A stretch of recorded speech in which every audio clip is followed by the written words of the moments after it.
Portos de Galicia non vai renovar a concesión de uso do Salón José Peña ao Concello de Cambados. O espazo estaba cedido por 15 anos. Nese tempo, o Concello investiu 850.000 euros na recuperación desta antiga conserveira.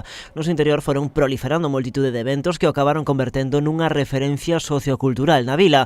Pero agora Portos anuncia que non vai renovar esa concesión porque considera que moitas das actividades que ali se fixeron non se adaptan ao acordado nin á Lei de Portos. Nos entendíamos que, como anteriores gobernos, pois, que era un salón de exposicións e congresos onde se facían exposicións e congresos de temas vinculados ao mar, como foi a exposición de Santa Isabel, que foi aquí fai uns meses, como de outro tipo de actividades que non teñen que ver co mar, pero que si forman parte son exposicións e que se benefician os veciños de Cambados. Agora o Concello terá que pedir unha autorización temporal como moito pros vindeiros 4 anos para poder usar estas instalacións. Iso si, se poderán celebrar actos relacionados co sector do mar. Nos dixeron que teníamos que pedir unha autorización temporal, que esa autorización temporal sería de 0 a 4 anos, que sería como máximo 4 anos, e esa autorización temporal ten que ir ligada solo a facer actividades vinculadas co mundo do mar. Pero certo é que no Salón José Peña tense organizado unha multitude de iniciativas dende o Mercado das Flores de Defuntos ata o desfile de moda de Cambados zona centro, pasando polo túnel do Viño do Albariño ou Entroido. Para este tipo de actos, agora o Concello terá que elaborar unha solicitude previa. Ten en conta que nós, como administración,